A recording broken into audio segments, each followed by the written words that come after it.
एक hi tech society की 11वीं मंजिल पर एक पार्टी चल रही है। उस पार्टी में 2 लड़के हैं और 2 लड़कियां हैं। दरअसल आज ये जो पार्टी रखी गई है, यह एक दोस्त के आगमन पर दी गई है। दरअसल यहाँ पर भावना शुक्ला नाम की जो लड़की है, वह अपने दोस्तों से मिलने के लिए ग्वालियर से इंदौर चल कर आई है और बस इसी खुशी में सभी लोग पार्टी करना चाहते हैं और उस लड़की के साथ एंजॉय करना चाहते हैं। बस यहाँ पर बहुत सारी शराब भी मंगाई जाती है, काफ़ी अच्छा नाच गाना भी हो रहा है और इसी शराब और नाच गाने के दौरान जब उन सब लोगों को थोड़ा थोड़ा नशा, अब ज़्यादा हो या थोड़ा हो, नशा होने लगता है, तो यहाँ पर एक जो लड़का है वह उस लड़की से कुछ प्यार मोहब्बत की बातें करने लगा है। यहाँ पर वह लड़की उसको जवाब तो देती है, लेकिन यहाँ जो लड़का है अपनी हदों को पार करने लगता है। वह उस लड़की से कुछ और ज़्यादा करना चाहता है। वह बहुत ही ज़ोर से उस लड़की को चूम लेता है और बस इसी बात पर वह लड़की उसके इस प्रकार से चूमने से बहुत ही ज़्यादा दुखी हो जाती है। फिर तो उन दोनों के बीच में एक ऐसी झड़प बन पड़ती है, उस झड़प को जानकर आप लोग वाकई में हैरान रह जाएंगे। वह लड़की उस अपने जो पुरुष दोस्त है, जो लड़का जिसने उनको चूमा था, उस लड़के के मुंह पर थप्पड़ मार देती है। अब इस बात को देखकर वह जो लड़का गुस्से में था, उसने शराब भी पी हुई थी, वह बस अपने आप पर काबू नहीं पाता और बस उस लड़की को धर दबोचता है। यानी कि वह लड़की को उठाकर ले जाने के प्रयास में ही था। शायद वह उसको कमरे में ले जाता और उसके साथ कुछ ऐसा करता जो कि शायद उसको नहीं करना चाहिए था, लेकिन वह इस प्रक्रिया में तो फेल हो जाता है। लेकिन उसका जो गुस्सा है वह साथ में आसमान पर पहुंचा हुआ होता है।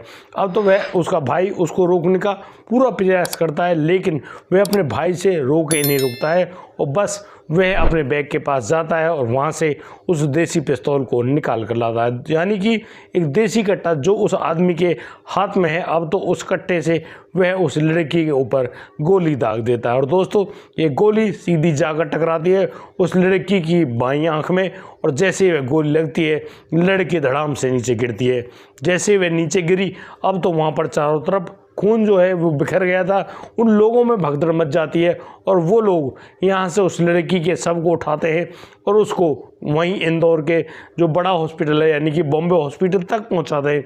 वहाँ उस लड़की के जो शरीर है यानी कि बॉडी को एक स्ट्रेचर पर डालकर छोड़ देते हैं और बस उस हॉस्पिटल से 9-2-11 हो जाते हैं। यहाँ पर 2 लड़के होते हैं और उनके साथ एक लड़की होती है। आखिर उन लोगों ने इस प्रक्रिया को अंजाम तो दिया, लेकिन किसके कहने पर दिया, क्यों ये हत्या हुई और आखिर यहाँ पर वह युवक क्या करना चाह रहा था। दोस्तों आप इनके बारे में जब पूरी जानकारी पाएंगे तो आप भी हैरान रह जाएंगे। दरअसल यह सब भी हो रहा है, इसके बारे में किसी को मालूम नहीं था। दोस्तों कौन थी वह भावना शुक्ला, क्यों वहाँ पे आई और कैसे उसके साथ ये दर्दनाक हादसा हो गया। बहुत ही इंटरेस्टिंग कहानी, आपसे उम्मीद करता हूँ आप इस कहानी को अंत तक जरूर देखेंगे। नमस्कार, आदाब, सत श्री अकाल दोस्तों, स्वागत है आपका हमारे यूट्यूब चैनल किस्से क्राइम की। और दोस्तों आपसे वही प्यार भरी गुजारिश, आगे बढ़ने से पहले हमारे चैनल को सब्सक्राइब करना, नोटिफिकेशन की बेल को दबाना बिल्कुल ना भूलें। दोस्तों आज का बेहद ही हैरान करने वाला मामला सामने आया है इंदौर मध्य प्रदेश से। दोस्तों एक लड़की जो कि ग्वालियर की रहने वाली है, जिसका नाम होता है भावना शुक्ला। दोस्तों भावना शुक्ला के बारे में 4 बातें मैं आपको बताना चाहता हूं। जो ये भावना शुक्ला है, इसके माता पिता की मौत हो चुकी है और यह अपने परिवार की इकलौती बेटी है। अब इसकी जो देखरेख करने के लिए इसको इसके चाचा चाची अपने पास ले आते हैं और फिर इसकी एक अच्छी सी शादी भी करते हैं। जिस लड़के से इसकी शादी हुई है, वहाँ इस लड़के से इस भावना की कुछ ऐसी अनबन होती है कि यह उस लड़के के साथ अब नहीं रहती है। यानी कि उस लड़के को छोड़कर यह अपने चाचा चाची के घर आ जाती है और अब एक नए लड़के के साथ रहना शुरू कर देती है, जो कि इसका दोस्त होता है। जैसे ही इसके चाचा चाची को इनके बारे में जानकारी पता चलती है, ये चाचा चाची भी अब इस लड़की को अपने पास से त्याग देते। यानी कि वो कह देते भाई हमारे लेके तू कहीं भी जा, हमें कोई दिक्कत नहीं है। अब तो वह जो लड़की है, लड़की जिस दोस्त के पास रह रही है, वह उस दोस्त के साथ भी रहना छोड़ देती है। दरअसल उसकी दोस्ती हो गई है एक रेत व्यापारी से।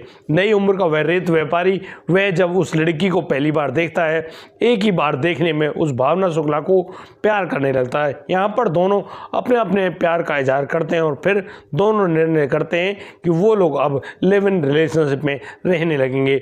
दोनों बड़े ही तसल्ली से एक दूसरे के साथ रहते हैं और बड़े ही प्यार से एक दूसरे के साथ मोहब्बत लुटा रहे होते हैं। इस लड़की का जैसे तैसे खर्चा तो चल रहा है उसके प्रेमी द्वारा, लेकिन वह ब्यूटिशियन का कोर्स करना चाहती है और इसी दौरान वह एक अच्छे मेकअप आर्टिस्ट के पास जाना चाहती है। उसको मेकअप आर्टिस्ट के बारे में मालूम चलता है कि यह जो मेकअप आर्टिस्ट हैं यह इंदौर में मिलेंगे। वह मालूम करती है कि उसकी एक दोस्त स्वास्तिका राव जो कि इंदौर में रहती है उसके पास फ़ोन करती है और स्वास्तिका उस लड़की यानी कि भावना को इंदौर बुला लेती है। अब 19 मार्च को यह जो भावना शुक्ला है अपने प्रेमी के साथ इंदौर तो आती है, लेकिन अब जो इसका प्रेमी है वह इसको उसकी दोस्त के पास छोड़कर सीधा चला जाता है उज्जैन के लिए महाकाल के दर्शन करने के लिए। यहाँ पर ये लड़की अपने दोस्तों के साथ मिलती है। स्वास्तिका राय यहाँ उसको अपने दो दोस्तों से मिलवाती है। एक होता है मुकुल यादव और दूसरा होता है उसका छोटा भाई आशु यादव। दरअसल आशु और स्वास्तिका दोनों बॉयफ्रेंड गर्लफ्रेंड हैं और ये लोग लिव इन में भी रहते हैं। अब यहाँ पर वो दो लोग जैसे मिले हैं 20 तारीख के दिन, अब वो लोग निर्णय करते हैं कि यार पहले शॉपिंग करेंगे, फिर हम मिलने जाएंगे उस मेकअप आर्टिस्ट से, उसके बाद हम शाम को पार्टी करने वाले हैं। और होता भी कुछ ऐसा ही है। पहले तो सुबह सुबह वो उन मेकअप आर्टिस्ट के पास जाते हैं, वहाँ उनकी बातचीत होती है और वो उनको बताते हैं कि हाँ ठीक है उनका ब्यूटिशियन का जो कोर्स है वह हो जाएगा। यहाँ से आने के बाद ये लोग एक मॉल में जाते हैं और मॉल में अच्छी खासी शॉपिंग भी करते हैं। उस शॉपिंग को करने के बाद अब ये जो भावना है स्वास्तिका आशु और मुकुल के साथ इनकी जो हाईटेक सोसाइटी है वहाँ की जो 11वीं मंजिल है वहाँ पर पहुँचते हैं और वहाँ जाने के बाद अब तो भाई इनकी मौज मस्ती होना शुरू हो गई है। सभी लोग अच्छे गाने बजा रहे हैं, अच्छी तरह से शराब वगैरह का सेवन कर रहे हैं जो कि उनको शायद नहीं करना चाहिए था, लेकिन ये लोग यहाँ पर खूब सारी शराब उड़ाते हैं, पीते हैं और बस जैसे जैसे इनको नशा होने लगता है अब तो सभी लोग यानी कि 2 लड़कियां हैं 2 लड़के हैं। अब वो आशु तो अपनी प्रेमिका स्वास्तिका के साथ बैठा है, लेकिन जो मुकुल है वह किसके साथ बैठे, वह उस लड़की भावना से बहुत सारी बातें करने लगा है और यहाँ पर भावना भी उस मुकुल के साथ अपनी भावनाओं में बह रही है। यानी कि सभी को नशा तो है। यहाँ पर अब इनकी बातें जो पहले मजाक हो रही थी वो अब अश्लील बातों में तब्दील हो जाती है और कहीं ना कहीं वो जो मुकुल है उस भावना की जो सुंदरता को देखकर उस पर यानी कि निछावर हो गया था। वह सोच रहा था क्यों ना आज इस भावना के साथ मज़े किए जाए और इसी जुगत में वह उस लड़की भावना को चूम लेता है। अब यहाँ पर वह जैसे ही भावना अपने साथ ऐसा होते देखती है उसका ईगो जाग जाता है और वह मुकुल के चेहरे पर थप्पड़ जड़ देती है। यहाँ पर बहुत सारे गाने भी चल रहे हैं, लेकिन उन गानों की जो हालात है जो उन दोनों के बीच में जो कंडीशन बन रही है उन्हीं के दौरान वह जो मुकुल है वह गुस्से से भर उठता है और बस वहाँ से खड़ा होता है और उस लड़की भावना को उठाकर गोद में लेकर चलने लगता है। उससे खुद से तो नहीं चला जा रहा क्योंकि भाई नशा तो है उसको। वह उस लड़की को लेकर जाते समय गिर जाता है। वह लड़की भावना जैसे ही जैसे खड़ी होती है अब तो वह जो उस मुकुल को भला बुरा कहने लगती है। मुकुल अब इसी गुस्से में खड़ा होता है और वह अपने बैग की तरफ भागता है। उसको भागता देख उसका छोटा भाई आंसू उसको रोकता है कि भाई तुम क्या सोच रहे हो और क्या करना चाह रहे हो, ये सब गलत है, ऐसा बिल्कुल मत सोचना। लेकिन मुकुल अपने छोटे भाई आंसू को धक्का देते हुए उसको भी साइड में गिरा देता है और अपने बैग से उस देसी कट्टे को निकालता है। वह उस देसी कट्टे को भावना के ऊपर तानता है और बस देखते देखते उस पर गोली दाग देता है और जैसे वह गोली उस भावना की बाईं आंख से टकराती है यानी कि उस भावना का जो चेहरा है पीछे की तरफ से जो सर है वह खोपड़ी उड़ जाती है और दोस्तों वहाँ चारों तरफ खून ही खून। अब तो उन तीनों का जो नशा है वह छूमंतर हो गया है और वह जो लड़की है जो भावना वो रह रह कर सांस ले रही है और धीरे धीरे उसकी सांस चलनी भी बंद हो जाती है। दरअसल उसके सर में गोली लगी है और वह लड़की वहीं पर मर गई है। वो लोग अब उस लड़की भावना को अपने साथ गोद में उठाते हैं और नीचे की तरफ भागते हैं। वो लोग उस लड़की को लेकर गाड़ी में डालकर भागते तो हैं। रात के करीब 11:30 बज चुके होते हैं। उस समय वो लोग बॉम्बे हॉस्पिटल पहुंचते हैं जो कि इंदौर में मौजूद है। हॉस्पिटल में पहुंचने के बाद वो लोग उस लड़की को उठाकर स्ट्रेचर पर लेटाते हैं और बस उस हॉस्पिटल के गेट पर छोड़कर वहां से फरार हो जाते हैं। उसके बाद वह जो गाड़ी है वह वहाँ पर यानी कि एक नेपालिया कॉलोनी है, उसके बाद जाकर वह गाड़ी रुकती है। वहाँ से मुकुल यादव उतरता है, वह तो अपने दोस्त को बुला लेता है और एक मोटरसाइकिल बैठकर फरार हो जाता है। और वो आंसू और उसकी गर्लफ्रेंड स्वास्तिका उस गाड़ी को वहीं पर छोड़कर ओला की टैक्सी करके वहाँ से सीधे पहुँचते हैं रेडिसन होटल। और रेडिसन होटल से वो सब लोग अपने अपने सामान को जुड़ाते हैं और शायद यानी कि रिक्शा लिया या मोटरसाइकिल या फिर कोई टैक्सी ली, वो लोग सीधे पहुँचते हैं भोपाल। भोपाल से ट्रेन लेते हैं और ट्रेन लेने के बाद वो सीधे पहुँच जाते हैं हिमाचल प्रदेश के कसोल में और यहाँ पर छिप कर बैठ गए हैं। लेकिन जैसे ही पुलिस के सामने यह पूरा मामला आया है, पुलिस बहुत ही ज़्यादा हैरान रहती है और सोच रही है कि भाई ये आखिर ये जो हत्याकांड हुआ है ये क्यों हुआ है और किसने किया है। अब जैसे जैसे पुलिस को वहाँ के सीसीटीवी फुटेज वगैरह मिलती है, मालूम चल जाता है भाई ये गाड़ी किसकी है, ये लोग कौन है, उनकी पहचान हो जाती है। लेकिन पुलिस जब उनके धरपकड़ में जुटी है तो यहाँ पर उनके जो कहीं भी इंफॉर्मेशन नहीं मिलती है। पुलिस अब उन लोगों को पकड़ने के लिए उनके घर पहुँचती है। लेकिन जैसे ही पुलिस उस घर को खोलती है, खुलवाती है, उस घर के नज़ारे को देखकर पुलिस के भी हाथ पांव फूल जाते हैं। दरअसल इस घर में पुलिस को कुछ ऐसा मिलता है जिसके बारे में शायद पुलिस ने कभी सोचा भी नहीं था। दरअसल उस घर के अंदर कुछ चीज़ ऐसी अनैतिक सी मिलती हैं, जैसे कि वहाँ पर करीब 28 मोबाइल बरामद होते हैं, करीब 4 जो लैपटॉप हैं वो भी बरामद होते हैं और वहाँ पर करीब 60 बैंकों की पासबुक भी मौजूद है। और तो और वहाँ पर यानी कि कई लाख रुपए की नगद जो राशि है वह भी बरामद होती है। अब इस पूरे सामान को देखकर पुलिस ढंग से समझ गई थी कि हो ना हो ये लोग सट्टा व्यापार से जुड़े हुए हैं और ये लोग यहाँ पर सट्टा भी खिलाते हैं। अब तो पुलिस अपने उस हाई जो सीक्रेट नेटवर्क है उसको एक्टिवेट करती है और बस उसी हिसाब से अब पता करने में जुट गई है कि आखिर ये लोग कहाँ पर लापता हुए हैं। पुलिस को जानकारी मिलती है क्योंकि पुलिस के पास तो बहुत सारे गुप्त सूत्र होते हैं और उन्हीं गुप्त सूत्रों की मदद से पुलिस को जानकारी पता चलती है कि ये लोग अभी इसी समय में यानी कि हिमाचल के कसोल में मौजूद है और बहुत जल्दी ये लोग दुबई भाग जाने की फिराक में है। अब तो पुलिस की टीम जो कि कई सारी इकट्ठी हुई है वो उन लोगों को पकड़ने की जुगत में जुट जाते हैं। अचानक पुलिस को जानकारी मिलती है कि ये लोग अब नेपाल जाने की फिराक में और बीच रास्ते में मौजूद है और जा रहे हैं। अब पुलिस की टीम वहाँ बीच रास्ते में पहुँचती है और बस उस लड़के यानी कि उन लोगों का इंतजार कर रही होती है। अचानक एक बस आती है, उस बस में से इन 3 लोगों को यानी कि नीचे उतारा जाता है, तलाशी ली जाती है। तब ये लोग यानी कि स्वास्तिका और जो आंसू और मुकुल ये तीनों लोग उस बस में से मिलते हैं। अब पुलिस ने इनको धर तो दबोचा है और इनसे जब पूछताछ की जाती है तो मुकुल इस बात को स्वीकार कर लेता है कि उसने ही उस लड़की की जान ली है। दरअसल वह बताता है कि कैसे कैसे उनका उस घर में गाने चलाने की जो झगड़ा हुआ था, उस गाने की वजह से वह लड़की यानी कि जो भावना है वह उस पंजाबी गाने से बहुत ज़्यादा इरिटेट हो गई थी।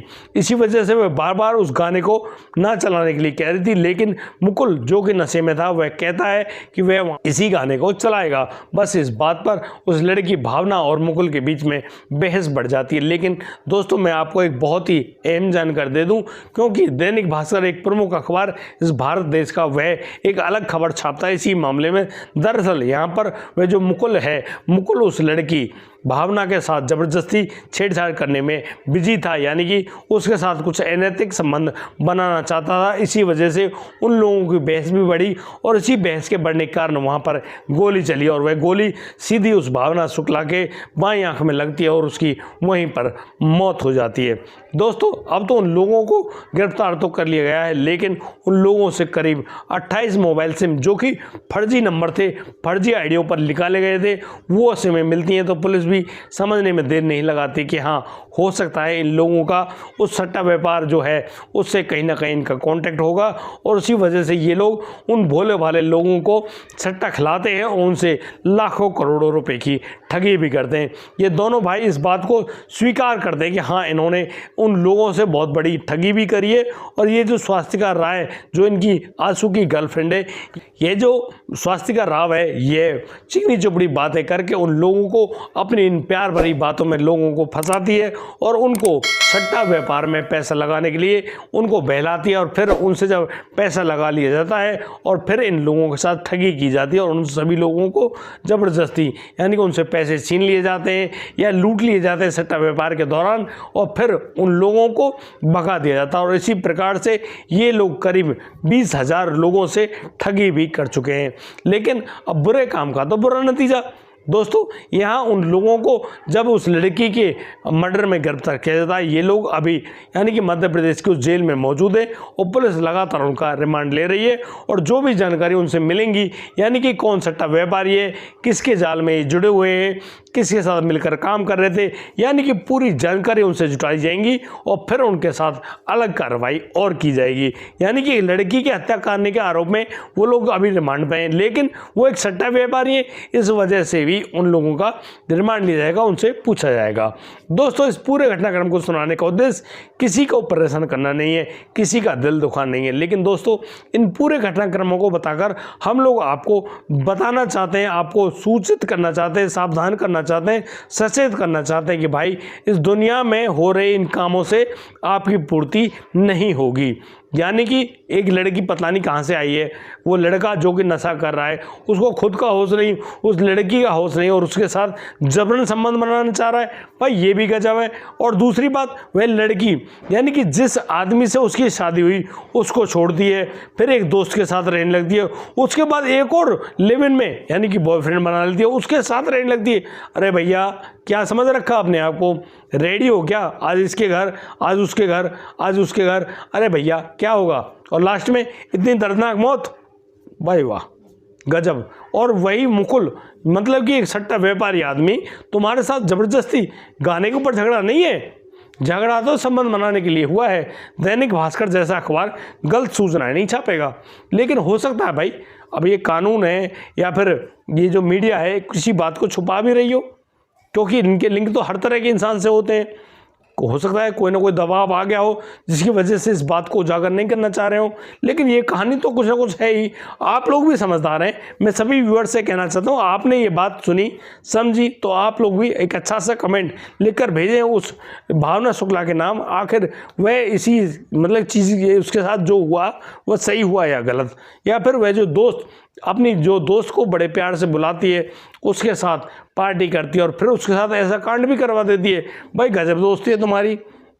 दोस्तों, हम सभी लोगों से इस प्रकार की बातों से बचने के लिए कहते हैं और कहते हैं कि भाई इस प्रकार के किसी भी अनैतिक कार्य में ना तो जाएं और ना ही किसी को जाने दें, क्योंकि इनके परिणाम हमेशा ही बुरे होते हैं। दोस्तों, यदि मेरे शब्दों से किसी को भी ठेस पहुंची हो तो मैं उनसे हाथ जोड़कर क्षमा चाहता हूं, लेकिन दोस्तों आप लोग कोई भी बात अगर सोचते हैं तो हमें कमेंट में लिख भेजें कि आपके जो हृदय पर इस बात को सुनने पर क्या बीत रही है। और दोस्तों, आज के लिए सिर्फ इतना ही, अब दीजिए मुझे इजाज़त, मिलता हूं कल, लाता हूं एक और अनोखा मामला। तब तक के लिए आप बढ़िया रहें, बेहतरीन रहें, अपना और अपने परिवार का बखूबी ख्याल रखते रहें। जय हिंद, जय भारत।